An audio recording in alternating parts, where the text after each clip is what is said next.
अस्सलामुअलैकुम, good morning, सुबह खैर। एक नए हफ्ते, एक नए दिन और एक नई सुबह के साथ मैं हूँ आपकी होस्ट मुनीबा आसिफ जनाब। इस उम्मीद के साथ कि आप लोग जहाँ कहीं भी होंगे इस वक्त ठीक ठाक होंगे। बढ़ते अपनी पहली स्टोरी की तरफ और कुछ बात कर लेते हैं सेहत और फिटनेस के हवाले से। अच्छी और सेहतमंद जिंदगी के लिए जो है प्रॉपर डाइट का होना बहुत ही ज़्यादा इम्पॉर्टेंट होता है। और जब बच्चों की सेहत की ख़ास तौर पे बात की जाए तो माओं को बहुत ज़्यादा फिक्र होती है कि उनको खाने में क्या दिया जाए, नाश्ता उनका कैसा होना चाहिए, लंच में उनको क्या देकर भेजे स्कूल। और बच्चे घरों में हो तो माएँ अपनी जो है नज़र के सामने उनको लंच में कुछ ना कुछ दे देती हैं, लेकिन स्कूल के दिनों में ऐसा पॉसिबल नहीं होता। और अब स्कूल्स भी खुलते हैं और माओं के लिए बच्चों को स्कूल के लिए लंच देने की जिम्मेदारी फिर से शुरू हो गई है। और घरेलू खवातीन हम देखते हैं वैसे ही मुख्तलिफ जिम्मेदारियों से नबुरदाज़मा होते होते दिन भर थक जाती हैं और अगली सुबह फिर से उनकी एक नई टेंशन शुरू हो जाती है और वो होती है बच्चों के स्कूल लंच के हवाले से, जो हेल्दी भी हो और बच्चा शौक से खाए भी। तो बच्चों को लंच में क्या देना चाहिए और कब चीज़ों के इस्तेमाल से इज्तनाब करना चाहिए ताकि बच्चे खाएं भी शौक से और उनकी ग़िज़ाई ज़रूरियात भी पूरी हो जाए, इस पर आज हम बात करेंगे। हमारे साथ मौजूद हैं शिफा अली, हैं न्यूट्रिशनिस्ट हैं। शिफा, मैं आपको खुश आमदीद कहती हूँ जागो लाहौर में। कैसी हैं आप? अल्हम्दुलिल्लाह बिल्कुल ठीक ठाक। शिफा, आजकल जो सबसे बड़ा मसला होता है माओं का, जो स्कूल गोइंग बच्चे होते हैं उनके हवाले से कि उनको समझ नहीं आ रही होती कि उनको लंच में क्या दें, मतलब कोई हेल्दी चीज़ें दें ताकि वो लंच में अगर खाएं तो वो हेल्दी भी रहें। लेकिन आजकल के बच्चे आप देख रही हैं कि या तो वो नगेट्स खा लेते हैं, मतलब जंक फूड की तरफ ज़्यादा जाते हैं, नगेट्स दे दें, फ्रेंच फ्राइजेज जो है वो उसका इस्तेमाल लंच में ज़्यादा करते हैं। तो किस तरह का पोर्शन होना चाहिए बच्चों के लंच का, अगर वो स्कूल लेकर जाएं तो क्या क्या चीज़ें उनमें होनी चाहिए? और पैकेज चीज़ें भी बहुत लेके पैकेट बंद जैसे क्रिस्प्स होते हैं वो लेके जा रहे होते हैं। जो स्कूल का लंच है ना वो बड़ा क्रूशल एक लंच है, बहुत ही एक इस तरह से, क्योंकि एक तो वो टाइम लिमिट बड़ी थोड़ी होती है, 15-20 मिनट होते हैं, बच्चा थका भी होता है। सेकेंड हाफ में उसकी कंसंट्रेशन बहुत बुरी हो जाएगी अगर वो उस वक्त ठीक से उसने खाया नहीं होगा तो। और बच्चे ग्रोथ, चूँकि इनमें ग्रोथ फैक्टर बहुत ज़्यादा होता है तो बड़ा ज़रूरी होता है कि उस वक्त कोई बड़ी न्यूट्रिशियस से ऐसी चीज़ दी जाए। अच्छा, अब ये चैलेंजिंग बात सब माओं के लिए है ऑफ कोर्स, बेशक वो वर्किंग मदर्स हों या होम मेकर्स हों, कि जी ये किस तरह से रोज़ाना उनको वैरायटी दी जाए। अच्छा, मेरा इसके अंदर ये ख्याल है कि आप बेशक वैरायटी भी दी जा सकती है, लेकिन हर बच्चे की ज़रूरियात उसके एज के हवाले से, उसके मिजाज के हवाले से मुख्तलिफ होगी। अच्छा, कि कुछ बच्चे जो हैं उनको ज़्यादा पोर्शन साइज़ की ज़रूरत होगी, कुछ कम पे इक्तफ़ा करेंगे। और हम उसके अंदर क्या चीज़ें दें, तो उसके अंदर होना तो यही चाहिए कि हम जंक फूड बिल्कुल ना दें। मेरी बहुत दरख्वास्त है और मैं बहुत ज़्यादा देखती हूँ माँ को कि प्लीज़ आप क्रिस्प्स और पैकेज चीज़ें इस तरह की ना दिया करें। फ्राइज़ के बारे में जैसे आपने भी बताया, जो हम आलू के चिप्स तल के दे देते हैं वो कोई इतनी अच्छी हेल्दी चीज़ नहीं है। उसके साथ बेशक वो अपने घर में ही बनाए हैं लेकिन उसके साथ बहुत सी ऐसी नेगेटिव चीज़ें जुड़ी हुई हैं। इसी तरह से नगेट्स जो हैं ये भी, इनके ऊपर तो अमेरिका में रिसर्च हुई, बाकायदा पता चला कि अगर आप बाहर से लेते हैं नगेट्स और उनको फ्राई करके दे देते हैं, इनके अंदर ज़्यादातर चिकनाई होती है, सैचुरेटेड फैट, और मीट का या प्रोटीन का पोर्शन बहुत कम होता है। तो अगर आपने घर में बनाए हुए ज़्यादा चिकन के साथ और with little bit of bread तो फिर वो अच्छे हो सकते हैं। लेकिन बाहर वाले जो है ना उनके अंदर नमक की और सैचुरेटेड फैट की मकदार बहुत ज़्यादा है। तो इस तरह की तली हुई चीज़ें और बहुत डीप फ्राइड आइटम्स जो है ना उस वक्त बच्चे के पेट को हैवी करते हैं और सेकेंड हाफ के बाद बच्चे की कॉन्सेंट्रेशन जो है ना वो उतनी नहीं रहती, क्योंकि वो 40 मिनट के पीरियड से जितने भी उनके बिल्कुल होते हैं और वो मुसलसल पढ़ाई और उसके अंदर वो ज़रा सा टाइम जिसके अंदर उन्होंने भागना दौड़ना भी है और अपनी एक्टिविटीज़ भी करनी है, तो उस वक्त अच्छा लंच का अगर वो बॉक्स खोलें और वो कोई इतनी एपिटाइजिंग चीज़ ना हो तो किस तरह, मतलब हम मुझे याद है जब हम लोग स्कूल जाते थे तो ज़बरदस्ती अम्मी पराठा या रोटी या साथ अंडा ये चीज़ें देकर भेजी थी कि हेल्दी तुम लोगों का लंच रहे। तो मतलब बच्चे आजकल के उनको ये चीज़ें पसंद नहीं है, उन्होंने फिर ये लेकर भी नहीं जाना। जैसे हम बात भी कर रहे हैं कि बाकी सारी चीज़ों पर वो ज़्यादा कहते हैं कि हमें चाहिए, तो फिर क्या प्रेजेंटेशन फिर किस तरह की होनी चाहिए कि उनको बाकी चीज़ें भी मतलब खाते हुए इतनी बुरी ना लगे, मतलब फ्रूट्स हो गए, वेजिटेबल्स हो गई या बाकी घर की चीज़ें हो गई। अच्छा, प्रेजेंटेशन में तो मैं ये कहूँगी कि वो 3 घंटे लंच बॉक्स में बंद रखना उसको, और बच्चे ज़ाहिर है ना उसको गर्म कर सकते, रीहीट नहीं हो सकता, फ्रिज में कोई सिस्टम नहीं है, तो वो तो डब्बे में ख़राब उसकी अजीब सी शक्ल हो ही जाती है। लेकिन ये कि कुछ ऐसी चीज़ें हों जैसे कि उनको हैंडल करना आसान हो, बिल्कुल ही जैसे कि पराठा रोल है तो उसको ठीक से आपने लपेटा हुआ हो, सैंडविचेस हैं तो उनके किनारे बंद हो ताकि बच्चे उसको उठा के आराम से खा सकें, क्योंकि ज़रा भी वो मेसी हो जाए तो बच्चे रिफ्यूज़ कर देते हैं। तो अंडा हो सकता है, कबाब हो सकता है, पराठे के साथ कोई चीज़ हो सकती है, जो बच्चे रोटी खा सकते हैं। अच्छा, हर किसी का अपना डिफरेंट होगा। फ्रूट्स में भी इसी तरह डिफरेंट हर बच्चे की पसंद होती है कि मुझे ये फ्रूट नहीं पसंद, ये पसंद है, तो आप उस तरह से दे सकते हैं फ्रूट। फ्रूट्स को काट के नहीं दें, होल फ्रूट जहाँ तक आप दे सकें, लेकिन ऑफ कोर्स फिर वो ऐसा बच्चा जो कि काट के जिसको आदत है तो उसको आपको घर में ही खिलाना पड़ेगा। वेजिटेबल्स के बारे में भी ये कि वो विल्ट हो जाएंगी अगर आप उनको रखेंगे, तो वेजिटेबल्स यस बच्चों को बहुत होना चाहिए, लेकिन कुछ ऐसी दे सकते हैं जो बड़े बच्चे हैं जो कि खुद से उसको खा सकते हैं खोल के इस तरह से, तो वो जैसे गाजर है, क्रिस्प सी हो ना, तो गाजर काट के दी जा सकती है, बट वो अगेन सीजनल बहुत हो जाएगा। सब्जियां देना is not possible in lunch box. अगर वो 3 घंटे के बाद उसने खोलना है उसको लंच बॉक्स को, तो वो बहुत बिल्ड कर जाती हैं। तो उसके लिए हमारे पास बहुत, वो मैं कहूँगी टाइम कम मुकाबला सख्त वाली सिचुएशन होती है कि लंच बॉक्स खोला जाए तो बच्चा उसको फटाफट खा भी ले। अच्छा, भूख भी लगी होती है बच्चों को अक्सर, लेकिन ये होता है कि उसमें आपको बच्चों के साथ ना बात भी करने की ज़रूरत है। जो छोटे बच्चे, मेरे पास बहुत बच्चे आते हैं और माएँ कहती हैं कि ये ना क्रिस्प लेके जाता है, ये इस तरह की चीज़ें, तो मैं फिर बच्चों को भी समझाती हूँ और उनको बात करने की ज़रूरत है कि बेटा इस वक्त आपके लिए क्रूशल है ये टाइम बहुत ज़्यादा, और ऐसी चीज़ खानी है जो कि आपको ग़िज़ाइयत दे, और उनसे पूछना है उनका प्रॉब्लम एग्जैक्टली है क्या, कि आप फील करते हैं ना बाद में स्लगिश और बहुत कंसंट्रेट नहीं कर पाते, ब्रेक के बाद वाले पीरियड्स में पढ़ाई नहीं कर पाते, तो उसकी वजह ये है कि जी आपने जंक फूड खाई होती है। अच्छा, उसमें एक और काम ये कर रहे होते हैं बच्चे के बेवरेजेस में भी जूसेस वगैरह का या कोक्स या इस तरह की चीज़ों का इस्तेमाल कर रहे होते हैं, जिसकी वजह से वो इतना शुगर का सर्ज उनके अंदर हो जाता है, फिर जिसकी वजह से सेकंड हाफ में ये लोग लेजी हो जाते हैं। एग्जैक्टली, हाँ, किसी ये नहीं एक्टिविटी होना में पार्टिसिपेट नहीं कर सकते। बिल्कुल ऐसा नहीं होना चाहिए, और इसके अंदर होना ये चाहिए कि वैसे हमारे पास बहुत वेराइटी नहीं हो सकती, लेकिन अगर मैं जिक्र करूँ तो जैसे आलू उबले हुए उनके कबाब बना के चिकन के साथ उसमें वेजिटेबल्स डाल के, वो बच्चे आलू जैसे पसंद करते हैं, वो हो सकता है। आप उसको रोटी या पराठे के साथ दे सकते हैं, स्लाइसेस के साथ। स्लाइसेस में भी वैरायटी है, बच्चा अगर आपका होल व्हीट ब्रेड खा लेता है, ब्राउन ब्रेड, तो वो भी दे सकते हैं, वाइट भी दे सकते हैं। कबाब्स की डिफरेंट फॉर्म्स आप दे सकते हैं जो घर में आपने बनाए हुए। अंडे की फॉर्म्स, उबला अंडा हो सकता है, फ्राई अगर वो पसंद करता है बच्चा वो ले सकता है। स्लाइसेस जैसे अंडा स्लाइसेस के ऊपर लगा के दे दें। बहुत से ना बेकिंग अगर माएँ करती हैं तो हेल्दी बेकिंग होल व्हीट के साथ आप करके उसके अंदर चिकन डाल के और सब्जियां डाल के उस तरह से कुक फॉर्म में दी जा सकती है। घर के बने हुए अगर आप नूडल्स देते हैं या स्पेगेटी या पास्ता कोई सा भी, उसके अंदर आपने ढेर सारी सब्जियां डाली हुई हैं, इसी तरह कीमा डाला हुआ है तो वो बच्चा चम्मच के साथ खा सकता है। इसी तरह भरे हुए पराठे हो सकते हैं, छोटे छोटे अगर आपने पराठे बनाए हैं तो वो स्मॉल साइज, अच्छा बहुत बड़े साइज़ का नहीं होना चाहिए क्योंकि बच्चे के लिए हैंडल करना मुश्किल हो जाता है। तो भरे हुए पराठे जैसे कीमे का पराठा, दाल का या सब्जी का, तो वो छोटे छोटे अगर रखे हुए तो वो बच्चा साथ। अच्छा, बच्चों को आप केचप वगैरह इस तरह की चीज़ें आप थोड़ी सी साथ दे सकते हैं, क्योंकि बच्चों के साथ ना नेगोशिएशन करनी चाहिए कि कुछ उनकी बात मान लें, कुछ अपनी चला लें। तो आप अगर टोटली आप उनको जंग नहीं दे रहे तो वो फिर थोड़ा सा अच्छा पीयर। लेकिन आजकल की माएँ तो शिफा सिर्फ बच्चों की मानती है, वो कहते हैं हमने आज ये नहीं लेकर जाना, तो माएँ कहते हैं चलो ठीक है आप ये नहीं लेकर जाए। प्रेशर में बहुत आते हैं ना, फिर वो देखते हैं दूसरे अपने क्लास फेलोज को, कहते हैं वो खा रहे हैं तो हम क्यों नहीं खा रहे। तो बच्चों के साथ तो मुसलसल बहुत बात करनी पड़ती है कि देखें अगर वो गलत चीज़ लेके आ रहे हैं तो जाहिर है बेटा आपको तो हम नहीं दे सकते। तो कुछ बच्चों की माननी पड़ती है और कुछ अपनी भी चलानी पड़ती है कि चलें इतनी से आपकी मानी है, आप बाकी आप ये हेल्दी। और मैं इस प्रोग्राम के तवस्सुत से बच्चों के लिए ख़ास ये प्रोग्राम दूंगी, ये पैगाम दूंगी कि बच्चों आप लोगों ने ख़ास तौर पर जो अम्मी आपको कह रही हैं वो सुननी है बात। अगर वो कह रही हैं कि ये हेल्दी चीज़ है, आप ये लेके जाएँ, आपकी सेहत के लिए, आपकी क्लास परफॉर्मेंस के लिए, आपके टेस्ट में अच्छे मार्क्स के लिए, आपकी रनिंग के लिए, आपकी फिजिकल हेल्थ के लिए अच्छी है, तो आपने उसको खाना है और वो उस वक्त आप लेंगे तो आप फायदेमंद होगी। तो ये मेरा पैगाम है। कुछ तो ऐसे भी हैं बच्चे जो जिनको अगर हेल्दी आप दे भी देना लंच तो वो खाते नहीं है। हाँ, वो छुट्टी टाइम उनका वैसे ही वापस आया होता है, कहते दिल ही नहीं किया ये खाने का। हाँ। बाकी आप उन्हें चीजें दे दें, कोई भी बाहर की चीजें, वो सारा लंच खत्म होके आया होगा। दूसरा बेवरेजेस की हम बात कर रहे थे, जैसे बच्चे जूसेस ले जाते हैं और बाकी और भी जैसे चीज़ें हैं, तो उसके लिए हमारे क्या अल्टरनेट है हमारे पास? अच्छा, मेरे पास तो बेस्ट जो मेरे जहन में चीज़ आती है वो 2 चीज़ें हैं। एक तो ये कि ORS कभी कभी बच्चे लेके जा सकते हैं। पानी से बेहतर वैसे हाइड्रेशन अच्छी नहीं होती कोई नहीं है, पानी सबसे टॉप ऑफ द लिस्ट आता है, लेकिन बहरहाल हो सकता है कि आप ORS लेके जा सकते हैं, कभी कभी लेमनेड लेके जा सकते हैं बच्चे। इसके अलावा दूध के पैकेट छोटे वाले जिसके अंदर स्ट्रॉ लग जाता है, वो बहुत अच्छी चीज़ है उस वक्त। बेशक लो फैट वाला आप ऑप्शन ले लें या आप उसको होल फैट भी ले सकते हैं। अगर बड़े बच्चे हैं तो वो उसको उसके अंदर सुराख करके उसमें स्ट्रॉ लगा के वो आराम से उसको यूज़ कर सकते हैं। मतलब ये जो बाहर डब्बे वाले मिलते हैं वो कर सकते हैं, बिल्कुल यूज़ कर सकते हैं। यार सेफ रादर देन अगर आप जाहिर वो घर वाला तो कैरी नहीं कर सकते। घर वाले पंजाब फूड अथॉरिटी ने भी जो पैकेज मिल के उसको कहा कि वो कर सकते हैं, इतना कोई इशू नहीं है उसके। तो वो उसके अंदर, लेकिन वो फ्लेवर्ड की बात नहीं करी, चीनी वाले एडेड की बात नहीं, plain I am talking about the plain milk. ठीक है, जो फ्लेवर्ड मिल्क आ रहे हैं उसके अंदर तो वेजिटेबल फैट डाली हुई है, वो होल मिल्क नहीं होता। उसके अंदर कुछ चीज़ें चीनी डाल के, फ्लेवर्स डाल के और वेजिटेबल फैट वगैरह डाल के, वो नहीं मैं कह रही, मैं सिंपल प्लेन मिल्क की बात करी। तो उसका डब्बा अगर दिया जाए तो बच्चा वो स्ट्रॉ लगा के पी ले।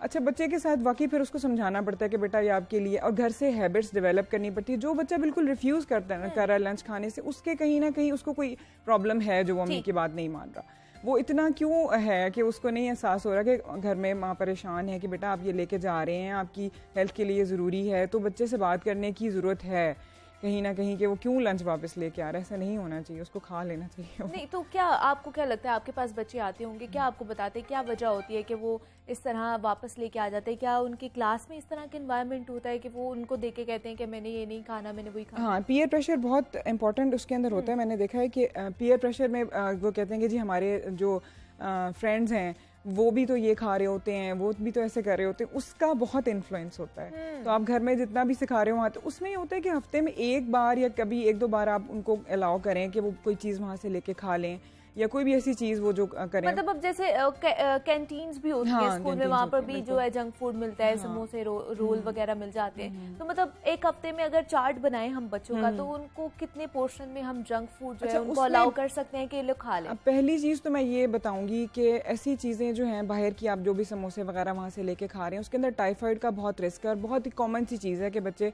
कैंटीन से लेके खाते हैं और फिर या तो उनका पेट खराब हो जाता है, या फूड पॉइजनिंग का शिकार होते हैं, या पेट में दर्द होता है, या इसके अलावा टाइफाइड एक बहुत कॉमन सा मसला स्कूल के बच्चों में, और वो होता यही कैंटीन वगैरह से। तो पहली तो चीज़ बच्चे इस चीज़ को रियलाइज़ करें कि इतने दिन बीमार पड़ने और वो कड़वी दवाइयाँ खाने से बेहतर है कि आप वो चीज़ ना ही खाएं। लेकिन अगर कभी उनका दिल करता है और कैंटीन वाले बहुत कोई हेल्दी अगर चीज़ बना ही रहे हैं, तो कभी कभी हो सकता है हफ्ते में एक बार रखें, कोई एक दिन मुकर्रर कर लें कि जी इस दिन बच्चे वहाँ पे खा सकेंगे। और लेकिन साथ कोई ना कोई चीज़ उस दिन ज़रूर दें, या तो आप बच्चे दूध साथ कैरी कर रहे हो, कोई फ्रूट कैरी कर रहे हो, कोई सैलेड वगैरह कोई भी वेजिटेबल इस तरह की कैरी कर रहे हो, और फिर दूसरी चीज़ वहाँ से हो। टोटली उसके ऊपर फिर भी डिपेंडेंट ना हो कि थोड़ी चीज़ घर से लेके जाएं और थोड़ी सी वो खा लें। लेकिन फिर जैसे आ जाती, आपने बताया कि कैटेगरी आ जाती है कि आप कितनी उम्र के हो, बिल्कुल वाले बिल्कुल से, तो वो फिर माओ को कैसे पता चलेगा कि इसके अंदर ये डेफिशिएंसी है, इसको हमने पूरा करना है? अच्छा, बच्चे जो स्कूल एज के हैं उनके अंदर पर्टिकुलर कुछ चीज़ें तो हाईलाइटेड है ना, कि जैसे आयरन इनकी रिक्वायरमेंट ज़्यादा होती है बिकॉज ये ग्रो कर रहे होते हैं, जिंक, कैल्शियम, प्रोटीन, इनकी रिक्वायरमेंट्स तो इनमें हैं ही हैं। और अगर आपका बच्चा लेथार्जिक है, वैसे जनरली भी बहुत घर में बहुत पिकी ईटर है, तो उसमें हो सकती हैं डेफिशिएंसीज, तो उस पर नज़र रखने की ज़रूरत होती है बच्चे पे कि जी ये चीज़ें जो है ना इसके लिए हेल्दी हैं और ये नहीं हैं। तो उसमें पिक एंड चूज़ करना पड़ता है। पोर्शन तो आपको देखना ही पड़ता है, जैसे आप कह रही थी कि कितना खाएं, तो मैं तो यही कहूँगी अगर खाना भी है समोसा वगैरह से बाहर से, तो एक से ज़्यादा ना लें। बच्चे को अलाउ आप कर सकते हैं, लेकिन उसको बताएं कि बेटा ये इतना नहीं है। लेकिन कुछ मैं कहूँगी कि पेरेंटिंग टेक्निक्स होती हैं, बात करने का तरीका होता है। बच्चे को ये ना लगे कि उसको फोर्स किया जा रहा है, उसको ऐसे लगे कि उसकी मानी जा रही है, और कुछ जाहिर जब उसकी मानी जा रही है तो उसको भी माननी पड़ेगी। बिल्कुल ऐसे ही है।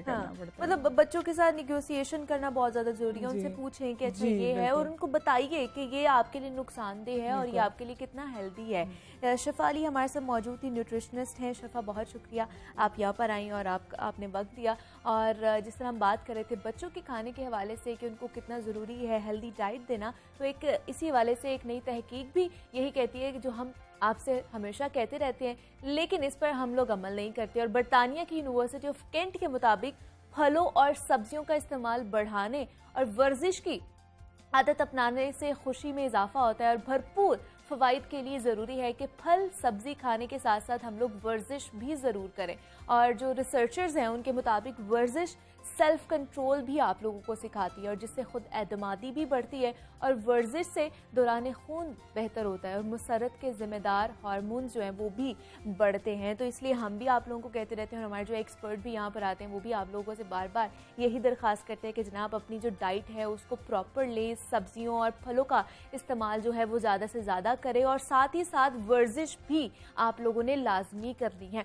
मजीद भी आपसे बात करेंगे, लेकिन यहाँ वक्त एक छोटी सी ब्रेक का, मिलते हैं इस ब्रेक के बाद।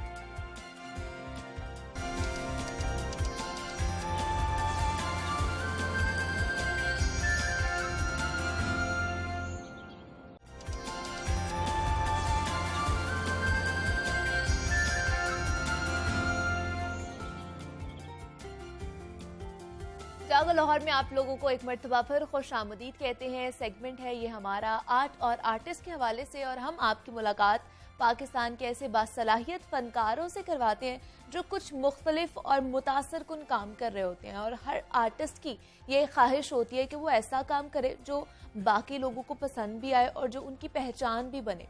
और उसके लिए अक्सर फनकार जो है अपने कैरेक्टर को अच्छे अंदाज में निभाने के लिए उसे ज़्यादा से ज़्यादा समझने की कोशिश करते हैं। लेकिन कभी कोई सोच सकता है कि कोई अपने कैरेक्टर में इस कदर इन्वॉल्व हो जाए कि ज़िंदगी और मौत के दरमियान कई दिन झूलता रहे।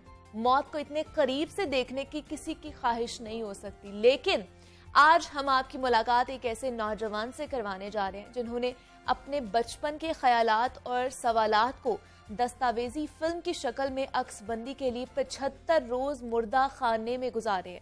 मुर्दा खाने में गुजारने वाले ये दिन कोई आसान नहीं होते। सिर्फ 18 से 19 मिनट के दौरानिए पर मुश्तमिल दस्तावेजी फिल्म मुर्दा खाना की दास्तान है, जहां खून आलूद इंसानों को रखा जाता है। फिल्म की शूटिंग के दौरान उन्हें शदीद सदमे से भी गुजरना पड़ा, और क्योंकि उन 75 दिनों में उन्होंने उस खून में लथपथ मुर्दा इंसानों के दरमियान मौत को बहुत करीब से देखा है, उन्हें ये ख्याल कैसे आया और मुर्दा खाने में अपने इस क़याम के दौरान उनकी ऑब्जर्वेशन क्या रही है, इस हवाले से उन्हीं से हम बात कर लेते हैं। इस वक्त हमारे साथ मौजूद हैं स्काइप पर उमर नफीस हैं, फिल्म मेकर हैं। अस्सलाम वालेकुम उमर, वेलकम टू जागल लाहौर, कैसे हैं आप? वालेकुम अस्सलाम जी, आपका बहुत ज़्यादा शुक्रिया मुझे इनवाइट करने के लिए। उमर, आपने 75 दिन, मतलब 75 दिन बहुत ज़्यादा होते हैं, एक नहीं दो नहीं, 75 दिन आपने मुर्दा खाने में गुजारे हैं। क्या मकसद था इसका, और क्या ये इंस्पिरेशन थी आपकी कि इस पे आपने डॉक्यूमेंट्री बनानी है? इंस्पिरेशन तो उसको शायद नहीं कह सकते, क्यूरोसिटी आप कह लें, क्योंकि जहाँ मैं बचपन में रहता था वहाँ से मैंने एम्बुलेंस गुजरते हुए देखी और वहाँ से मुर्दा खाना बहुत करीब था। तो एक बार मैं उसके पीछे चला गया उन एम्बुलेंसेस के, जाके वहाँ क्या देखता हूँ कि कुछ बॉडीज को अंदर लेके जाया जा रहा है। तो वहाँ पर मुझे मतलब बॉडीज को देख के यही हुआ कि इनको हुआ क्या है, इनको कहाँ लेके जाया जा रहा है और अभी इनके साथ अंदर क्या होगा। तो ये मतलब क्वेश्चन मेरे जहन में रह गया था और क्यूरोसिटी बन गई लेकर स्टेज पे। तो बस इसको एक्सप्लोर करने के लिए जो है वो मैंने ये डॉक्यूमेंट्री की है। और कुछ सवाल इस तरह के थे जैसे कि मतलब हम लोग अपने बड़ों से सुनते हैं लाइफ के बारे में, लाइफ की अनसर्टेनिटी के बारे में हमेशा सुनते हैं। तो मैं उसको पर्सनली एक्सपीरियंस करना चाहता था, उसको देखना चाहता था, जो बातें सुनी भी थी उनको नजरबंद करना चाहता था। तो क्या उमर, इस एक्सपीरियंस के बाद जो आपके सारे सवालात थे या जो आपके ख्यालात थे जो आप बचपन से देख रहे थे, उन सब के जवाबात आपको मिले इस एक्सपीरियंस के बाद, वहां पर रहने के बाद? जवाबात कहना थोड़ा मुश्किल होगा, बट ये है कि कुछ और ज्यादा सवाल क्रिएट हो गए अपनी जिंदगी के बारे में कि हम लोग क्या कर रहे हैं और मतलब हम कितने अजीब अजीब छोटे छोटे मसलों के अंदर पड़े रहते हैं और झगड़ों के अंदर और नफरतों के अंदर पड़े रहते हैं। और जो हमारी अल्टीमेट रियलिटी है हम उससे बिल्कुल जो है नाला है, हमें अभी बिल्कुल भी उसका एहसास नहीं है। और हम लोगों ने मतलब परमानेंट, सब कुछ परमानेंट समझ लिया है। बिल्कुल ऐसे ही है। हमने जिंदगी में अपने आप को इतना कह ले कि मटेरियलिस्टिक बना दिया कि हम हर चीज़ ही परमानेंट समझ लेते हैं। दूसरा, मुझे बताइएगा उमर कि आपकी जो ये फिल्म है, डॉक्यूमेंट्री फिल्म, इसकी थीम जो है वो किस कैरेक्टर के गिर्द घूमती है? जो मेरी फिल्म के मेन कैरेक्टर हैं वो काफी अरसे से मुर्दा खाने में पोस्टमार्टम कर रहे हैं। तो मेरी डॉक्यूमेंट्री करने का मकसद ये था कि उनका जो पॉइंट ऑफ व्यू है मौत के इतने करीब रहते हुए, तो वो लाइफ और डेथ के बारे में क्या है। हम आम लोगों का तो सुनते रहते हैं पॉइंट ऑफ व्यू क्या है, हमारे अपनी एक लिमिटेड सोच है मौत के बारे में। तो मुझे ये था कि जो बंदा दिन रात मौत को विटनेस कर रहा है, डिफरेंट केसेस देख रहा है दिन रात, तो उसका पॉइंट ऑफ व्यू क्या है जिंदगी और मौत के बारे में। ठीक है। तो उमर, आपने जिस तरह 75 दिन आपने एक डेड हाउस में गुजारे हैं, तो हमें बताइएगा कि ये लगातार 75 दिन आपने वहां पर गुजारे हैं?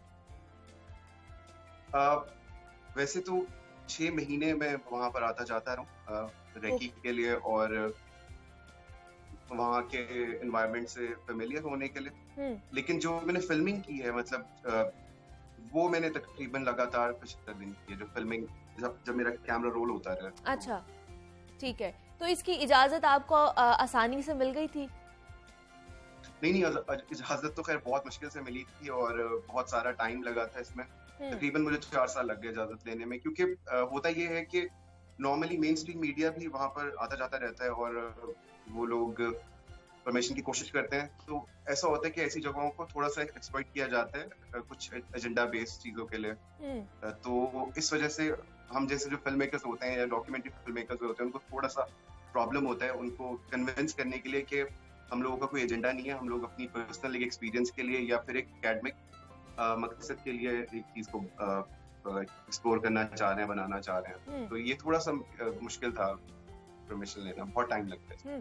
तो उमर, क्या आपसे पहले भी पाकिस्तान में किसी ने डेड हाउस में इस तरह की फिल्म शूट की है, या आप पहले हैं जिसने ये डेड हाउस में फिल्म बनाई है?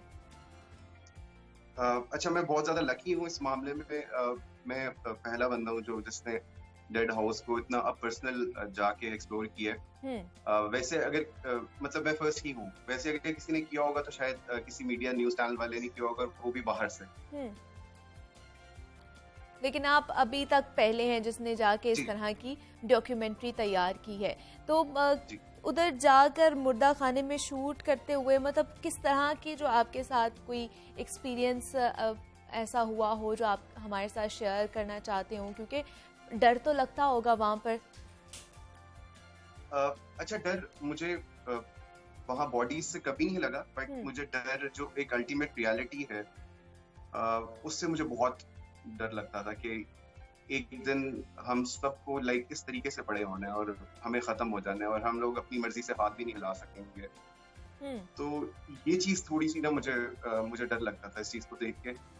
और एक्सपीरियंस मेरा जो था वो काफी डिस्ट्रेसिंग था। दिन रात डेड बॉडीज का आना जाना देखते रहना बहुत दुख होता रहता था, और मतलब वहाँ का माहौल बहुत ज्यादा ना मतलब परेशान करने है। तो अगर उमर मैं आपसे पूछूं कि जो सबसे शॉकिंग कोई लम्हा आपके लिए हो उन 75 दिनों में जब आप ये फिल्म शूटिंग कर रहे थे, कोई ऐसा वाकया जिसने आपके ऊपर इतना ज्यादा असर छोड़ दिया हो? एक वाकया नहीं है, मतलब वहाँ पर कोई भी अगर किसी की डेथ आई है तो वो मेरे लिए बहुत तकलीफ दे होता था। हाँ, एक एलिमेंट ऐसा है जो मेरे लिए डिस्टर्बिंग होता था कि जब भी मैं किसी बच्चे की बॉडीज देखता था, कोई भी बच्चा आता था, तो वहाँ पर वो बहुत ज्यादा ना मेरे तकलीफ दे होता था, दुखी होता था। किसी भी तरीके से कोई भी बच्चे की अगर डेथ हुई भी, एक्सीडेंट हुआ है, कोई भी सॉडमी का केस है, तो वो मुझसे बर्दाश्त नहीं होता था। ये वाकया जो है ये आपका मतलब जो हम रियलिटी में ढूंढ रहे होते हैं वहाँ पर जाके बहुत सी चीज़ें जो हमारी क्लियर हो जाती हैं। आपके भी बहुत से कॉन्सेप्ट जो हैं वो क्लियर हुए होंगे जिंदगी को लेकर। जी बिल्कुल। अब ऐसा है कि मतलब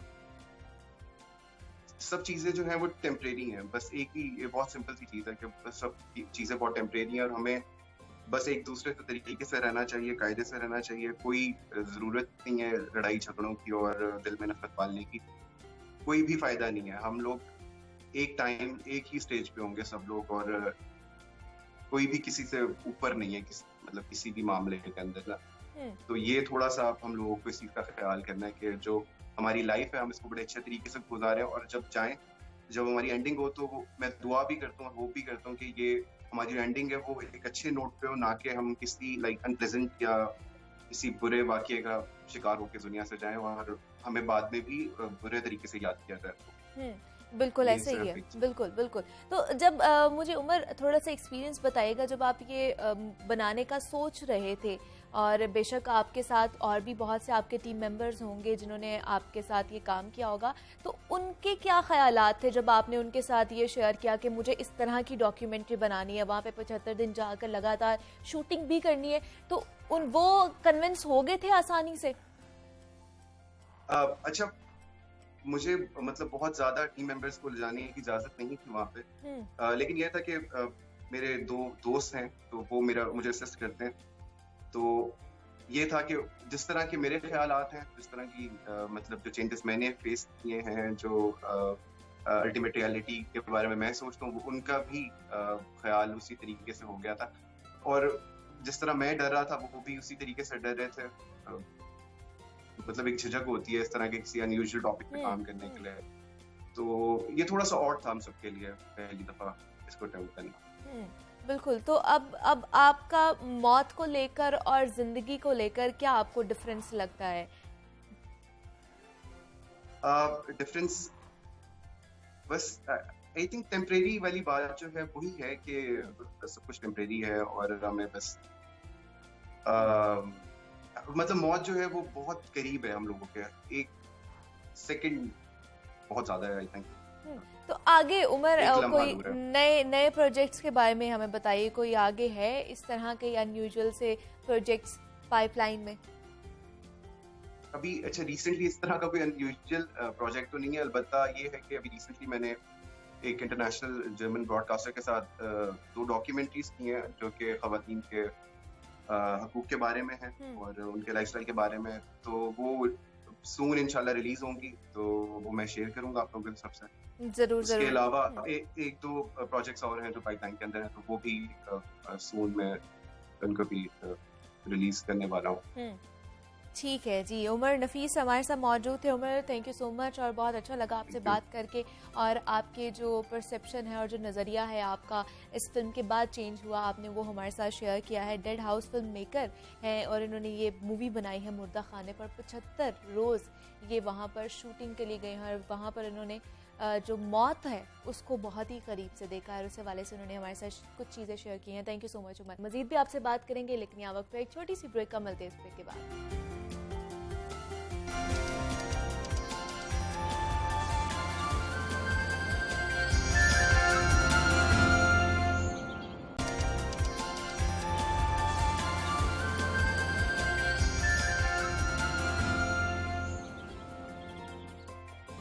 वेलकम बैक टू जागो लाहौर। जनाब अब कुछ बात कर लेते हैं मौसीकी के हवाले से। तो आपको पता है हम अपने प्लेटफॉर्म से आपकी मुख्तलिफ फ़नकारों से मुलाकात करवाते रहते हैं, और ताकि आप लोगों को पता चले कि पाकिस्तान में कितना टैलेंट इस वक्त मौजूद है। और आज भी मैं आपकी मुलाकात ऐसे फ़नकार से करवाने चाह रही हूँ जो है तो 2 दोस्त, लेकिन उनकी पहचान एक ही है।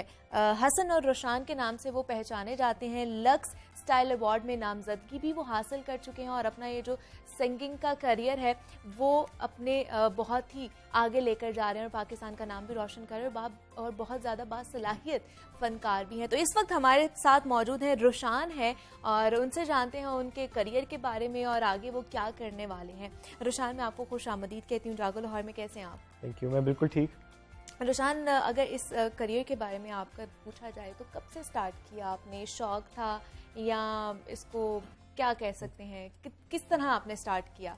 वेल, हसन और मैं तो बचपन से ही अपने ओ लेवल्स वगैरह से म्यूज़िक कर रहे थे। अच्छा। हमारी मुलाकात हुई थी कोई 3 साल पहले, लम्स के अंदर ही। लम्स के अंदर मेरा सीनियर था हसन, तो वहाँ से फिर हमने मुलाकात हुई। वहाँ से फिर थोड़ा सा इंटरैक्ट किया, म्यूज़िकली थोड़ा एक्सपेरिमेंट किया, करते करते एक गाना बनाया, फिर करते करते 18 गानों की एल्बम बन गई।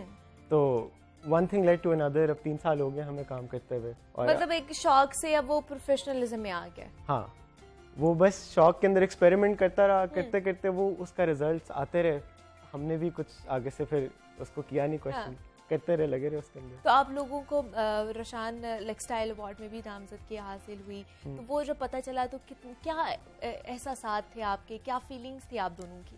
हम तो एक्सपेक्ट ही नहीं कर रहे थे। मुझे पता इस तरह चला था जब नॉमिनेशन आई थी कि मैं अपने कमरे में बैठा हुआ था, गेम खेल रहा हूँ कोई, तो मुझे टेक्स्ट आना शुरू हो गए कि मुबारक हो, कंग्रेचुलेशन। मैंने कहा किस चीज़ की मुबारक, किस चीज़ की मतलब मुबारकबाद दे रहे हैं? आप लोगों को नहीं पता था?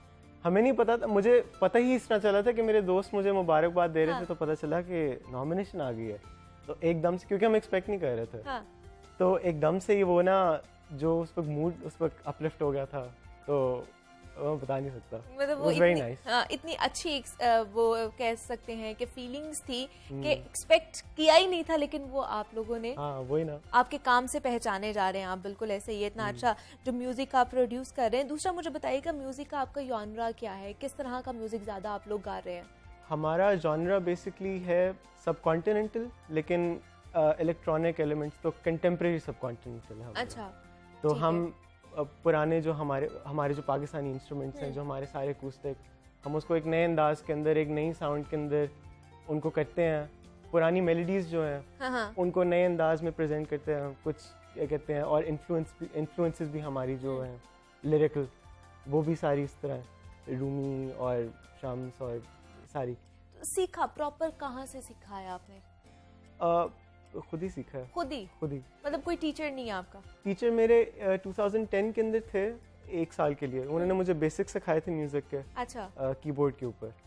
तो उसके बाद फिर वो इंटरप्ट हो गया, मैं थोड़ी देर के लिए मुल्क से बाहर चला गया। तो उसके बाद से जो बेसिक सीखे हुए थे उस पर फाउंडेशन बिल्ड की, करते करते करते करते इंटरनेट पर हर चीज़ अवेलेबल है, तो किया, सीखा। फिर एक दिन लैपटॉप आया, लैपटॉप पे मैंने पूरी प्रोडक्शन सीख ली। वो फिर one thing led to another, सारा हो गया। मतलब सारा वो आप खुद ही करते हैं? सारा खुद ही हो जाता है। लैपटॉप इतनी मुझे मतलब कि टेक्नोलॉजी आजकल इतनी एडवांस हो गई है, मतलब मैं शुक्र करता हूँ कि वो हर कोई अब बना सकता है म्यूजिक घर बैठे हुए। अच्छा। लैपटॉप से बहुत कुछ लाइक पॉसिबल है। सारी जो हमारी साउंड है, तबले, ये वो वगैरह, सारा मैं घर सब में उसमें ही आपको मिल सारा जाता है। घर में बैठ के कर लेता हूँ। तो रुशान, पहला गाना याद है कौन सा बनाया था हसन के साथ? हाँ। पहला गाना था हमारा अल्लाहू। अच्छा। हसन के पास ऑलरेडी वो लिखा हुआ था गाना, मेलोडी बनी हुई थी, तो Hasan was looking for someone to work with. LUMS से मुलाकात हुई, इत्तेफाक से काम करना शुरू किया साथ। तो वो काम करने बैठे, उस वक्त मैंने भी नई नई प्रोडक्शन उस वक्त सीखी हुई थी, तो काम करने बैठे और जब वो अल्टीमेटली निकल आया उसका एक ड्राफ्ट, तो हम दोनों उसके साथ बड़े खुश थे, हमें था अच्छा लग रहा है। करते करते फिर उसकी म्यूज़िक वीडियो बना ली, फिर रिलीज़ की, उसका रिस्पांस अच्छा रहा। फिर हमने वहाँ से फैसला किया कि और भी इकट्ठे मिलके बनाते हैं गाने। तो आपको क्या लगता है रुशान के म्यूजिक तो बन गया, हमने गाना बना लिया, उसकी वीडियो बनाना आज के ज़माने में कितना ज़रूरी हो चुका है और कितना मुश्किल भी है?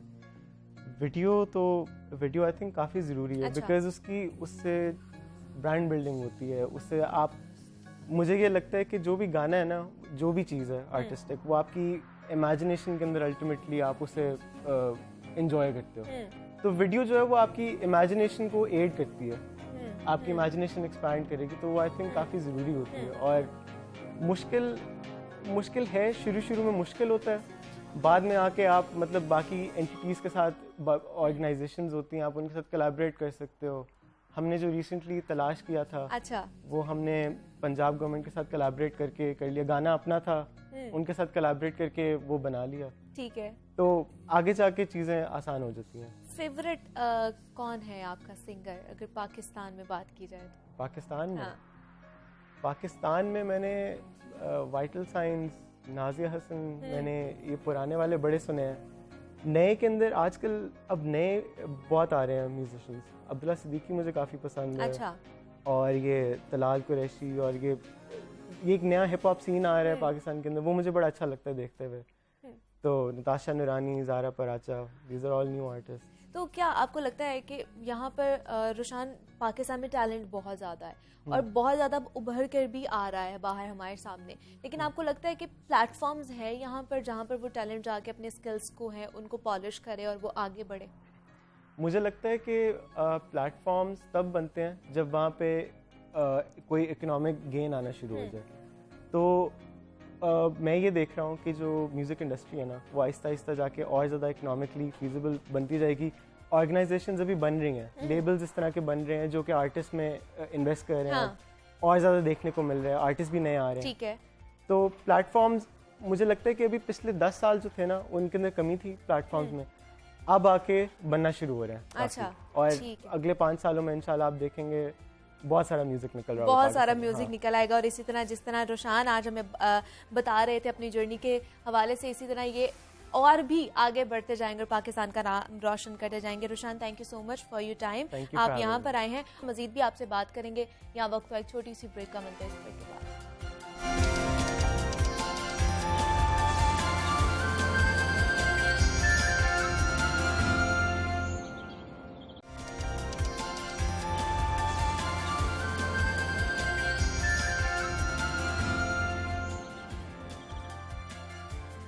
वेलकम बैक टू जागो लाहौर। सेगमेंट है ये हमारा जनाब लाहौर की दुनिया, जिसमें हम लाहौर और लाहौरियों को दरपेश मसाइल डिस्कस करते हैं। लेकिन आज जिस मसले का जिक्र मैं करने जा रही हूँ वो ना सिर्फ लाहौरियों का बल्कि पूरे पंजाब के शहरियों का मसला बन चुका है। और सबसे बुनियादी ज़रूरत ज़िंदगी आटे का हसूल अवाम के लिए जनाब इम्तिहान बन गया है। आम मार्केट में आटा बुलंद तरीन कीमत पर फरोख्त हो रहा है, तो महंगाई से बचने की कोशिश करते अवाम सस्ते बाजारों में खार होने पर मजबूर हो गए।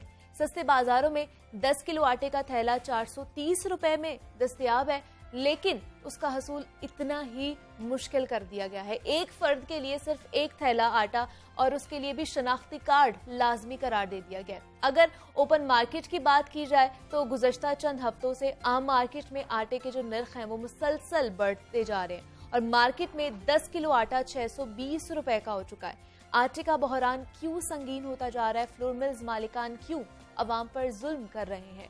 हुकूमत क्यों रिलीफ देने में नाकाम दिखाई दे रही है? फ्लोर मिल्स मालिकान के मुतालिबात इस वक्त क्या है, इस पर आज हम बात करेंगे। हमारे साथ इस वक्त मौजूद है मियां आसिम रजा है, चेयरमैन है पाकिस्तान फ्लोर मिल्स एसोसिएशन के, और उनके साथ मौजूद है नुमाइंदा लाहौर न्यूज़ है इमरान अकबर सर। मैं आपको भी खुश आमदीद कहती हूँ जागो लाहौर में। इमरान, आपको भी खुश आमदीद कहती हूँ। सर, सबसे पहले आपसे बात करना चाहेंगे कि हुकूमत ने फी 40 किलोग्राम जो है 1950 रुपए गंदम की रिलीज प्राइस मुकर्रर की है। क्या आप लोगों को इस पे क्या एतराज़ात हैं और इसके साथ साथ आप लोगों के और भी 4 नुकात पे तहफ़्फ़ुज़ात हैं, वो क्या है?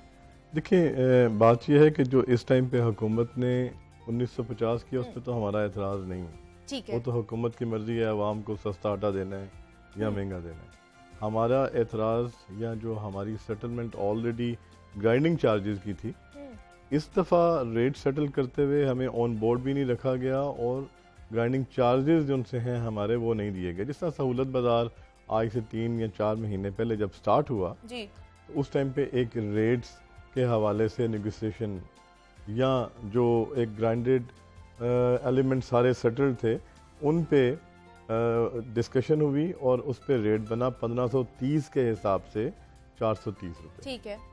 अब जिस टाइम पे रेट किए गए 1950 तो उस टाइम ऑन बोर्ड नहीं रखा गया और वही ग्राइंडिंग समझते हुए पर बैग देखते हुए उन्होंने 100 रुपया कर दी, जिसको हम जब फार्मूले में कैलकुलेट करते हैं तो जो लास्ट टाइम सहूलत बाज़ार में 600 रुपया थी वो 400 रुपये की रिफ्लेक्शन दे रही है। रीज़न उसकी क्या है?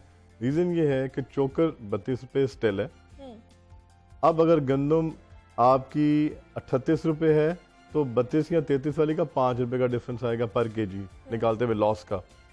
अब जब वही गंदम 48 रुपये हो जाएगी तो वो 15 रुपये केजी का फ़र्क आएगा। अब 10 किलो जब चोकर आप निकालेंगे तो 38 वाले में से 50 रुपये का लॉस है बोरी के पीछे, जबकि जो 48 रुपये वाली है उसके पीछे 150 रुपये का लॉस आएगा 10 केजी अगर एक्सट्रैक्ट करें तो इन चीज़ों को मनुज़ खातिर नहीं रखा गया। वो डायरेक्ट उठा के कि ये हम वो थैले के पीछे 100 रुपया कर रहे हैं, अच्छा। जबकि वो नहीं बनता। ठीक है। इसका फार्मूला है शुरू से, अगर गंदम की प्राइसेस कम होती हैं तो ये चोकर का लॉस कम हो जाता है और अगर गंदम की प्राइसेस ज़्यादा होती हैं तो लॉस बढ़ता जाता है। तो लिहाजा इस टाइम पे जो गवर्नमेंट ने रेट सेटल किए, एक तो उसको मलूज़ खातिर नहीं रखा गया, फार्मूले को डायरेक्ट जटाका जिसको कहते हैं वो हिसाब करके लिख दिया गया, जो कि नहीं होना चाहिए। कैलकुलेशन हैं, कम बनेगा कम दे दें, ज़्यादा बनता है ज़्यादा, लेकिन क्या बिजली की प्राइसेस कम हुई हैं? क्या बारदाना जो हम जूट बैग या दूसरा लगा रहे हैं उनकी प्राइसेस को कम हो गई हैं? क्या ट्रांसपोर्टेशन कम हो गई है? क्या लेबर चार्जेस कम हो गए हैं? या कोई और ऐसा एलिमेंट है जो कम हो गया? जब नहीं हुआ, बड़ा है तो आप बढ़ा नहीं रहे तो एटलीस्ट जो 4 महीने पहले सेटल किया वो तो रहना चाहिए था। एक ठीक है। सेकंड जो इन्होंने किया वो ये किया कि आबादी की बुनियादों पर गंदम का इजरा। अब किसी शहर में 3 बोरियां पर बॉडी और किसी शहर में 80, 88 या 100 के करीब, तो इससे वर्किंग वायबिलिटी मिलों की जो सी है वो डिस्टर्ब होगी। अब जहाँ पे 3 बैग्स हैं या 4 बैग्स हैं, अगर उनको देखा जाए तो अगर 12 रोलर बॉडीज़ की मिल है तो 36 या 48 बोरी अगर पूरे दिन के अंदर उन्हें मिलेगी, ये तो 1 घंटे की भी ग्राइंडिंग नहीं है, 15 से 20 मिनट की ग्राइंडिंग है। ठीक है। तो वर्किंग वायबिलिटी बनाते हुए तो आप 8 घंटे को देखते हैं, तो ये कैसे पॉसिबल होगा? इसी तरह और एलिमेंट्स हैं जो रेशो का है, लाइक अवाम लाल आटा नहीं खाते, बिल्कुल। अगर ज़रा सा लाल आटा आ जाए तो आप देखें घरों में हम अपने वो कह देते हैं भाई आटा कहाँ से लाए हो? बिल्कुल बिल्कुल। तो अब वो एक्सट्रैक्शन 10, 80 की 80% आटा वो तो कोई भी नहीं खाएगा। तो ये सारी चीज़ें हैं जिनकी वजह से एक हमें तशवीश भी है और हम जो सा है वो कल से जब से ये पॉलिसी आई है सारी इंडस्ट्री वो सरापा एहतजाज भी है। बिल्कुल ऐसे ही है। हाँ जी। तो ये लेकिन इमरान आपसे बात करना चाहूँगी, ये कोई अभी का मसला नहीं है, ये बहुत पुराना मसला चल रहा है आटे का। कभी ये बहरान पैदा हो जाता है, मिलता नहीं है, कभी मुसलसल जो है इसकी कीमतें बढ़ती जाती हैं, तो इसकी वजह से तो हुकूमत को भी कोई असर नहीं पड़ रहा, ना जो फ्लोर मिल्स एसोसिएशन है उनको भी कोई, जो पिस रही है वो आवाम पिस रही है, गरीब आदमी पिस रहा है। बिल्कुल मुनीबा, सिर्फ बड़ी अच्छी गुफ्तगू है ये, और इस वक्त सूरत हाल ये है कि आसिम भाई ने जो बात बताई है, आम आदमी को इससे कोई लेना देना नहीं है कि ग्राइंडिंग चार्जेस क्या हैं और इनके इंटरनल मामला क्या हैं। फ्लोर मिल एसोसिएशन के चेयरमैन हैं और ये अपनी नुमाइंदगी करते हैं फ्लोर मिल्स की। अच्छा, अब आ गए अवाम की बात, हमने नुमाइंदगी करनी है अवाम की। अच्छा, आम आदमी को इस वक्त प्रॉब्लम आ रही है कि उसको आटा महंगा मिल रहा है, 70 रुपये किलो तक चला गया आटा, 1240 रुपये 20 किलो का थैला जो है वो आम, यानी कि आम जुबान में आप गड़ी शो बाज़ार चले जाएं, आप कला गुरेज सिंह अंदर बाज़ार में चले जाएं, अनारकली चले जाएं, आम मिलता है। वो कहते हैं कि महंगा आटा लेकर सस्ता कैसे बेचें। अब सूरत हाल ये है कि गंदम रूटीन में ये मसला पड़ा हुआ है। कभी एक महकमे में कोई प्रॉब्लम आ जाए, कभी कोई सीट वाला डायरेक्टर चेंज हो जाए, कभी कोई मामला ख़राब हो जाए, कोई यानी कि कोई इसको पकड़ने के लिए तैयार ही नहीं है। अब ये पिछले कोई एक हफ्ते से अपना ववेला कर रहे हैं कि हमें ये पॉलिसी जो है हमने मुस्तरद कर दी है, हमें जो है आबादी के तनासुब से हमें ये कोटा नहीं चाहिए, कोई भी मिल ये सरकारी कोटा नहीं लेगी। अब सरकारी कोटा नहीं लेगी तो ओपन मार्केट में जब ये जाएंगे तो इनको 2300 रुपये फी मन गंदम मिलनी है। अब वो 2300 रुपये फी मन का आप जब ज़रब तकसीम करते हैं तो आपको जो आटा है वो आपका आटा आम हालात में 1400 रुपये तक जाएगा। ये आज से काम शुरू हो जाना है, चूँकि इन्होंने आज हंगामी इजलास बुलाया हुआ है, उसमें ये मशावरत कर लेंगे और उसके बाद अगर ये गंदम नहीं उठाएंगे तो मिल्स बंद भी हो सकती हैं। काफ़ी मिल्स बंद होंगी, जारी बात है हुकूमत अपनी भी कुछ ना कुछ तो करेंगी, वो भी तो बैठे हुए हैं। मगर मकसद ये कहने का है कि आटा जो है वो आम आदमी से लेकर हर बड़ा छोटा हर बंदे की बुनियादी जो है ज़रूरत है। इस वक्त की सूरत हाल ये है कि आपके लाहौर शहर में देख लें तो जहाँ पे भी जाएं, आज भी चले जाएं मार्केट में, और हमारे कुछ रिपोर्टर्स गए भी होंगे मार्केट में, वो दिखा रहे होंगे, और आप देखें कि इस वक्त आटे की सूरत हाल जो है वो लोगों को हैजानी कैफियत में मुब्तला कर चुकी हुई है। और कहाँ पे आपका आटा देखें, आपके सहूलत बाजार 32 से 16 रह गए। अब आपके मेरे घर के करीब सहूलत बाजार ही कोई नहीं है। मैंने जाना है सहूलत बाजार में, मेरे घर से कम 6-7 किलोमीटर जो दूर सहूलत बाजार है, उससे अच्छा मैं एक स्टोर में जाऊंगा, स्टोर में आटा ही सस्ता नहीं मिल रहा क्योंकि वो मिल से आटा लेकर आता है। मिल वाले जो हैं उनको गंदम महंगी मिल रही है, इतना यानी कि कोई रॉकेट साइंस नहीं है उसको। इनको गंदम महंगी मिलेगी, आटा महंगा बेचेंगे, इनको गंदम सस्ती मिलेगी, आटा सस्ता कर देंगे। अब हुकूमत को ये चाहिए कि जो भी वो अपने पैरामीटर्स बना रहे हैं, फार्मूला बना रहे हैं, वो उन्होंने बना दिया है, कैबिनेट कमेटी से जुमेरात को वो मंजूर हो गया। अब ये कह रहे हैं कि हमें वो फार्मूला मंजूर नहीं है। अब आज के दिन से ये पॉलिसी का इजरा होना है, ये अब कब करते हैं, ये इनके पास कैसे आती है, ये उसके ऊपर क्या कमेंट करते हैं। अब ये सूरत हाल है कि ये अपना ज़हन ये भी बनाकर बैठे हुए हैं एसोसिएशन वाले कि हम हड़ताल पे चले जाएंगे। अच्छा, काली पट्टियां बांध लेंगे, हमें चार जो है हम आज तमाम। इमरान उन्हीं से पूछ लेते हैं क्या लाया अमल आप लोग सर आज के इजलास के बाद अपनाने वाले हैं? बात होगी या इजलास ही होगा या फिर एहतजाज होगा? नहीं देखें, कभी भी डेडलॉक नहीं होता। अल्टीमेटली गवर्नमेंट जो सी है वो गिविंग एंड पे होती है और गवर्नमेंट ने ही रिलीज करनी है बीट और हमने आवाम को आटा देना। अब किस रेट पे गवर्नमेंट रिलीज करती है और किस रेट पे आवाम को आटा देना चाहती है, दैट इज़ मैं अगेन कहूँगा कि देयर डिस्क्रिप्शन। लेकिन पॉइंट ये है कि क्या कोई चीज़ कम हुई? जब कम नहीं हुई तो हमारे ग्राइंडिंग चार्जेस कैसे कम हो गए? मैं इसमें भी ये फ्लॉ समझता हूँ कि वो उन्होंने देखा कि नॉर्मल फार्मूला जब हम 1300 या 1400 पे कर रहे थे तो 100 रुपया थैले का डिफरेंस होता था वीट के साथ। लेकिन जो अभी हमारे ऑफिशियल्स बैठे हुए हैं उन्होंने उसको कैलकुलेशन में डाल के नहीं देखा, क्योंकि पहले वर्किंग जो अफसरान कर रहे थे वो फार्मूले में डालते थे। 10 रुपये या 20 रुपये अगर गंदम महंगी होती थी या कम होती थी, वो 1-2 रुपये का डिफरेंस होता था जो हम भी बेयर कर लेते थे, नहीं एहतजाज करते थे या बात नहीं करते थे। लेकिन दिस टाइम आप देखें 1400 से बढ़ के 1950 रेट हुआ है, तो 37 या 38 रुपए वाली गंदम 48 रुपए पे चली गई है। बिल्कुल। तो वो जो डायरेक्ट 10 रुपए केजी का डिफरेंस है वो तो उसी तरह स्टिल है। चोकर की कीमतें या मैदे फाइन की प्राइसेस मार्केट में वही हैं। ओके। अब जब गंदम की कॉस्ट बढ़ेगी तो उनकी अगर हमें लॉस आता है पर केजी चोकर निकालते हुए, महंगी आइटम का सस्ती चीज़ निकालते हुए, तो उसकी मल्टीप्लिकेशन 10 रुपए केजी ज़्यादा से होनी है। ये जब फार्मूले में डालेंगे तो फिर हमारा पॉइंट जस्टिफाइड होगा, कहीं पे कोई प्रॉब्लम नहीं आएगी। चलिए साहब, आज के रोज तक तो आपका डेडलॉक बरकरार है। इमरान भाई, कोई शक नहीं है इस बात में कि हम ओपन मार्केट से गंदम ले रहे हैं। अगर नहीं होगा हम मार्केट से देते रहेंगे ओपन, लेकिन हम सरकारी नर्क से सरकारी नर्कों पर गंदम, हाँ ये मैं दूसरी तरह बता देता हूँ आपको। अगर 1100 रुपये में हुकूमत चाहती है कि आटा बिके, तो उसके लिए गंदम का इजरा उन्हें 1874 रुपये में करें तो ये रेट बनता है। और अगर वो 1950 में गंदम का इजरा करना चाहती है तो फिर मार्केट में आटा 1150 का होगा। मतलब बोझ तो फिर आवाम पे ही पड़ेगा ना। जी, वो तो पहले भी देखें, जब 1400 से 1800 हुई प्राइसेस बढ़ी। अब जब मज़ीद 1800 वाली 1950 में इशू हो रही है तो मज़ीद प्राइस बढ़ रही है।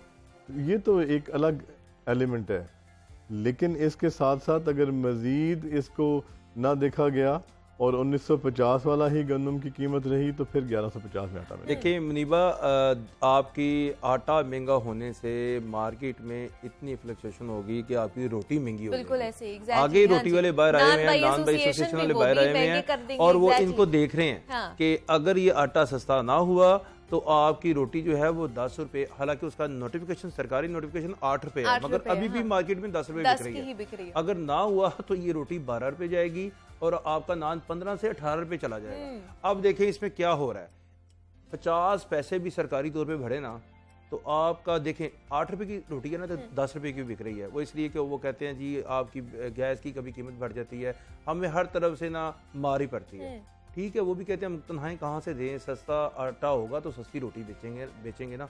अब ये कहते हैं सस्ती गंदम होगी तो सस्ती आटा बेचेंगे। अब यहाँ पे तमाम लोग एक ही लाइन में लगे हुए हैं, पिस कौन रहा है, मतलब ये महंगाई की ऐसी चेन है जो एक दूसरे को मुतासर कर रही है। अब सूरत हाल ये है कि मैं फिर वापस आ रहा हूँ, सहूलत बाजार 16 बंद कर दिए गए जी, हब्स है, और लोग जो है उनका जो वॉकिंग जो है वो नहीं आ रहे, अपने घरों से बाहर नहीं निकलते, हमें नुकसान हो रहा है।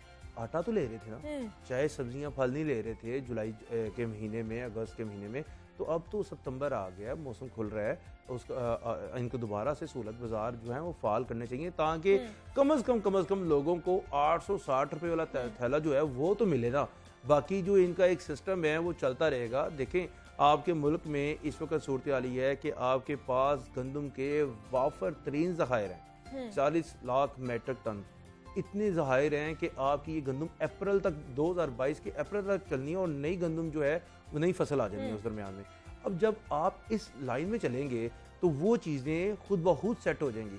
अभी कोई इतनी जल्दी से एक्शन लेने वाला है ही नहीं है, यानी कि अवाम जो है खार हो रही है, परेशान हो रही है, इसके ऊपर फौरी एक्शन होना चाहिए, तमाम इंतजामिया को मुतहरिक होना चाहिए। मगर देखें आपकी मिनिस्ट्री वज़ीर खुराक सीनियर वज़ीर अब्दुल अलीम खान है, अच्छी सोच के मालिक हैं। उनका पिछले दिनों में जो एक ह्यूमर फैलाई गई या कुछ भी हुआ कि वो मुस्ताफ़ी हो रहे हैं, तो उसके बाद जो फ्लोर मिल इंडस्ट्री है वो भी थोड़ा सा उठ जाती है कि अच्छा जी वजीर जा रहा है, वजीर दूसरा आएगा तो क्या बनेगा, नया नई पॉलिसी आ जाएगी, सारी चीजें नहीं हो जाएंगी, तमाम सिचुएशन चेंज हो जाती है। अब इतनी सी बात होने से मार्केट में आटे के रेट भी बढ़ जाते हैं, गंदम के रेट भी, ये स्टॉक मार्केट चल रही होती है इनकी, रोजाना इनका मैं देख रहा हूँ, कभी जो मार्केट में गंदम का रेट इनका 1140 जा रहा होता है, अगले दिन 1150 होता है, हम रोजाना इनसे रेट लेते हैं। और जो रोजाना रेट होता है मुनीबा, एक बात मैं आपको बताऊं, पूरे पंजाब में अगर देखा जाए ना तो 10 रुपए भी रेट बढ़े ना तो करोड़ों नहीं, काफी लोगों को पता नहीं कहां से कहां जंप कर जाते हैं, और वही अगले दिन रेट जो है वो नीचे आ जाए, फिर अगले दिन रेट ऊपर चला जाए गंदम का। तो ये क्या हो रहा है, ये ओपन मार्केट चल रही है। जैसी सरकार का रेट आएगा इनको एक इजीनेस हो जाएगी, सरकारी गोदामों के ताले खोल दिए जाएंगे, वहाँ से इनको गंदम मिलनी शुरू हो जाएगी, रेट जो है आपका मार्केट में ठीक हो जाएगा, जिसकी वजह से हर एक तबका जो नीचे वाला है जो इससे हिट हो रहा था वो भी स्ट्रीमलाइन में आ जाएगा। अभी गंदम ना देने का जवाब पैदा नहीं करना चाहिए था हुकूमत को इनको 15 सितंबर तक गंदम दे देनी चाहिए थी, जो कि 15 अगस्त तक जारी करने के ऑर्डर हैं। अब इन्होंने अगस्त भी निकाला, सितंबर भी पूरा एक किस्म का निकाल गए हैं, 20 तारीख आ गई है, जब 20 आई है पॉलिसी आने लगी है तो इन्होंने मुस्तरद कर दी है। ये कहते हैं हम गंदम नहीं उठाएंगे, मगर उसका सारा जितना भी बोझ है आम आदमी पर पड़ रहा है। बिल्कुल सर, मुझे बताइएगा, अब हुकूमत ने पंजाब में जो वीट मार्केट है उसको लिबरलाइज करने का फैसला किया है, इसका मतलब है कि मार्केट फैसला करेगी कि डिमांड और सप्लाई के मुताबिक कितनी गंदम की जो है ना वो होनी चाहिए कीमत। इस हवाले से क्या आप लोग मुशावरत करेंगे? मैं गुजारिश करता हूँ कि GIT की रिपोर्ट पिछले साल आई थी, उस जीआईटी की रिपोर्ट के ऊपर जो हुकूमत ने पॉलिसी बनाई पिछले साल भी, वो पॉपुलेशन बेस्ड थी और इस दफ़ा भी जो है वो पॉपुलेशन बेस्ड है। ठीक है। गुजारिश ये है कि क्या अर्बन पॉपुलेशन का राइट नहीं है कि वो सस्ता आटा खाए? बिल्कुल अगर राइट। देहातों में भाई भी कोट कर रहे हैं और आम कहीं पे भी मार्केट कमेटी के आप रेट्स ले लें, तो देही इलाकों में गंदम 2150 से कम नहीं है। ट्रांसपोर्ट होकर जब बड़े शहरों में आती है तो 2250 2300 के करीब पहुंच जाती है। अवाम अगर सहूलत देनी चाह रही है तो क्या सिर्फ अर्बन पॉपुलेशन को देगी? जीआईटी ने तो कुछ नहीं लिखा, ना अर्बन लिखा ना रूरल लिखा। अब हमने खुद साख्ता आज से कोई 20 साल पहले जब रूरल पॉपुलेशन फ्लोर मिल का आटा नहीं खाते थे, उस टाइम को बेस रखते हुए कहा नहीं हमने सिर्फ अर्बन को कैटर करना है। मतलब खुद ही कैटेगराइज कर लिया। ठीक हो गया जी, क्यों? अपने दानों के हिसाब से। फिर आप साथ कहें कि हम लिबरल कर रहे हैं, कौन सी लिबरल है? लिबरल होता है कि जिसको जितनी चाहिए वो आके उठाए, दैट इज लिबरल। फिर हम किस चीज़ का एहतजाज कर रहे हैं कि 3 बोरियां आप हमें दे रहे हैं फी बॉडी? फिर लिबरल कहाँ है? लिबरल मीन्स कि मुझे 200 चाहिए, मुझे 2000 चाहिए, मैं चालान भरूं अपनी कैपेसिटी के मुताबिक। अगर पूरा नहीं भी देते, एक दिन की कैपेसिटी के मुताबिक मैं भरूं, आप मुझे दे दें। वो तो आप दे नहीं रहे। आप 3, 5, 8, 10, 88 इस तरह की फिगर्स आपकी हैं, तो फिर लिबरल कहाँ से आई? There is no liberal wheat release. Simple categorically बात है।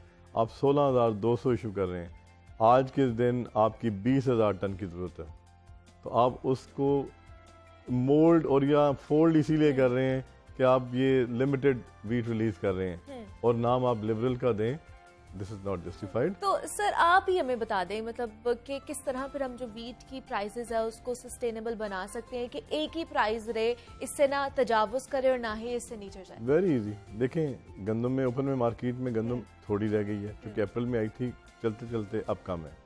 इसका हमेशा इंटरवेंशन बाय गवर्नमेंट होती इसीलिए, गवर्नमेंट वीट खरीदती इसीलिए है कि जब मार्केट में एक सर्टन आटे की प्राइसेस से जो उनकी फिक्स होती हैं, मार्केट में आटे की प्राइसेस बढ़ने लगती हैं, वो रिलीज शुरू कर देते हैं। रिलीज शुरू करने से क्या होता है कि मार्केट प्राइवेट भी वीट की कम हो जाती है। ठीक है। और उससे आम सारिफ को महंगा आटा नहीं लेना पड़ता, उसको सरकारी नरखों पर आटा अवेलेबल होता है। इस साल तो सरकारी नर्ख ही नहीं थे। पिछले साल 860 जो अप्रैल में जब रिलीज बंद हुई है, इसी साल की बात कर रहा हूँ, 860 रुपये प्राइस थी। आज के दिन प्राइस क्या है आप देखें, खुद सरकारी तौर पे 1100 आ रही है। इसका मतलब है 860 से 1100 तक की जंप, खुद 250 रुपये का इजाफा है। तो ये तो 4 महीने के अंदर सरकारी तौर पर 250 रुपया बढ़ाया गया। ठीक है। अब इसकी रिफ्लेक्शन तो आवाम को 250 की तो सरकारी तौर पे बेयर करनी है, और जब रिलीज नहीं हो रही तो जो होल्डर है जिसने वीट स्टॉक की हुई है वो भी अपनी मनमानी के मुताबिक आपसे गंदम की प्राइस डिमांड कर रहे हैं। तो उसको रोकने के लिए सरकार अगर आज से 20 दिन पहले गंदम का इजरा कर देती तो ये जितनी बड़ी प्राइसेस की अपना ऊपर गई हैं ये कभी ना जाती। ये रुक आपका जाती। बड़ा मासूमाना सवाल था वैसे कि जी गंदम की प्राइस एक जैसी हो, इस तरह नहीं होएगा। अभी इन्होंने एक लफ्ज बोला है होल्डर का, जखीरा अंदोज का, ये बहुत इंपॉर्टेंट है। अच्छा, यही तो वजह है कि आपके गंदम रेट ऊपर नीचे होते रहते हैं और अवाम को उसकी चक्की में आना पड़ता है कि देखें एक मिल होल्डर है, कोई भी हो, वो अपनी जो मिल है उसको सही तरीके से नहीं चला पा रहा, तो वो एक ही दफ़ा गंदम जो स्टॉक करेगा तो जब मार्केट में और गंदम महंगी होगी उस वक्त वो निकालेगा, वो होल्ड किए रखेगा। अभी भी यही सूरत हाल चल रही है, मगर देखें ये इल्जामबाजियों में आ जाता है, बदगुमानियों में आ जाता है, मगर ये सूरत हाल चलती है ऐसे ही इसलिए है। कि गंदम का रेट इमरान, निकालना अब ये देखते हैं कि जो ऊंट है ये किस करवट बैठता है, अवाम को कितनी जो है वो रिलीफ दी जाती है, या तो हुकूमत की तरफ से या फिर जो है फ्लोर मिल्स एसोसिएशन की तरफ से। मियां आसिम रजा साहब हमारे साथ मौजूद थे, चेयरमैन है पाकिस्तान फ्लोर मिल्स एसोसिएशन के। सर बहुत शुक्रिया आप यहाँ पर आए, और इमरान आपका भी बहुत शुक्रिया कि आप भी यहाँ पर आए हैं। मुझे आपने इजाज़त देनी है, जाते जाते हसन और रुशान का नया गाना है तलाश, आप वो सुनिएगा। अपना बहुत सारा ख्याल रखिएगा। अल्लाह हाफ़िज़।